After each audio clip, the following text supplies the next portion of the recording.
Bonjour tout le monde. Prenez vos livres de lecture, page 176.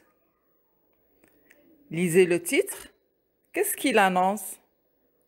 Observez bien l'illustration. Qu'est-ce qu'elle représente? Je lis le texte. Quel clown?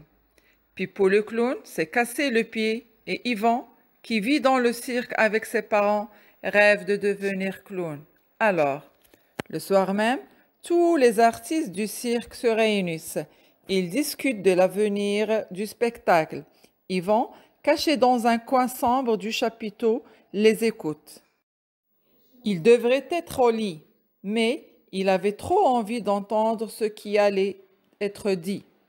Le numéro que nous avons imaginé est prévu pour 3 clowns. Sans Pipo, la plupart de nos blagues tombent à l'eau, se lamentent Kiko et Rico. Votre numéro est important et il dure un quart d'heure. Nous ne pouvons pas le supprimer comme ça, du jour au lendemain. Il n'y a vraiment personne qui puisse remplacer Pipo. Celui-ci secoue la tête. Tout le monde a déjà beaucoup de travail. Personne n'aura le temps d'apprendre le numéro en si peu de temps, dit-il.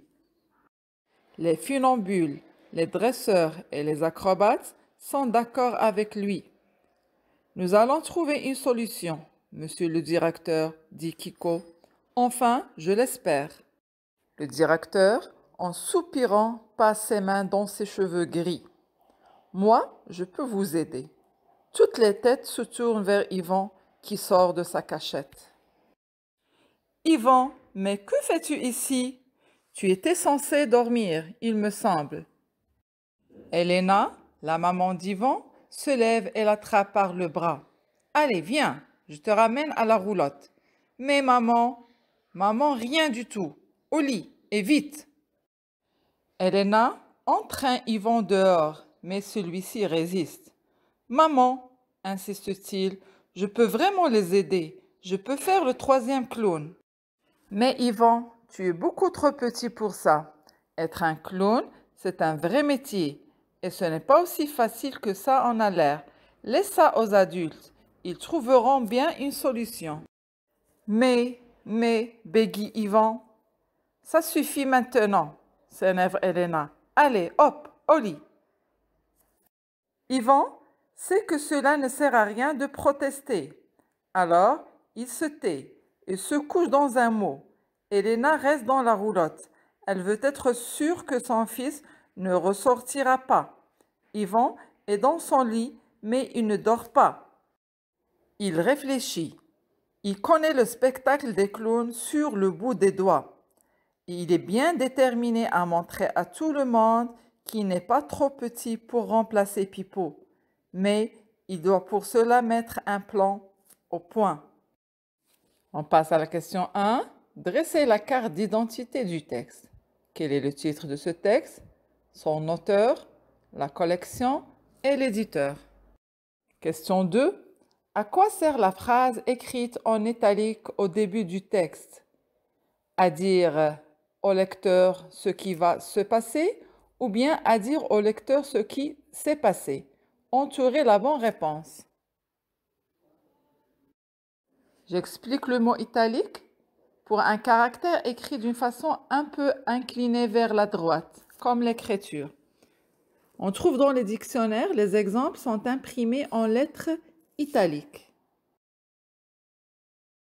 On passe à la rubrique « J'apprivoise les mots du texte ». Question 1. Reliez chaque artiste à son numéro de cirque. Que fait le funambule? Que fait le clown? Que fait le dresseur? Et que fait l'acrobate? Chaque artiste a un numéro à exécuter. Passez à la question 2. Choisissez les mots qui pourraient remplacer les mots en gras dans chaque phrase. Dans la première phrase, se lamentent Kiko et Rico. Se lamentent, ça veut dire se réjouissent, se plaignent, se disent. Cochez la bonne réponse.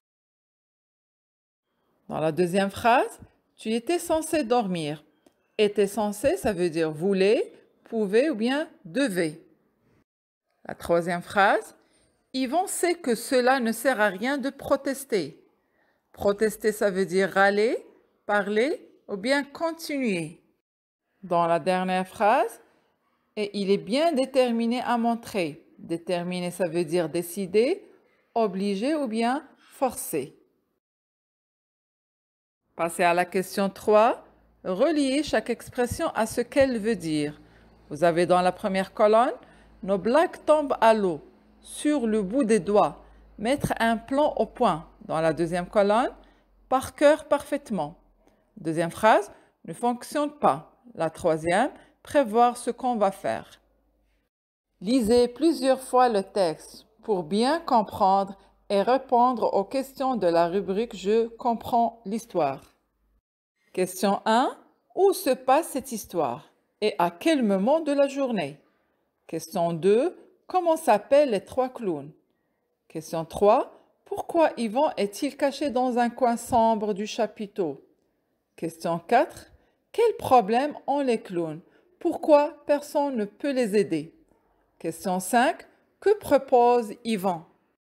Question 6. Pourquoi la maman d'Yvan est-elle en colère? Question 7. La maman d'Yvan est-elle d'accord avec son idée? Pourquoi? Question 8. Pourquoi Yvan est-il sûr de pouvoir remplacer Pipo? Question 9. Que décide alors Yvan?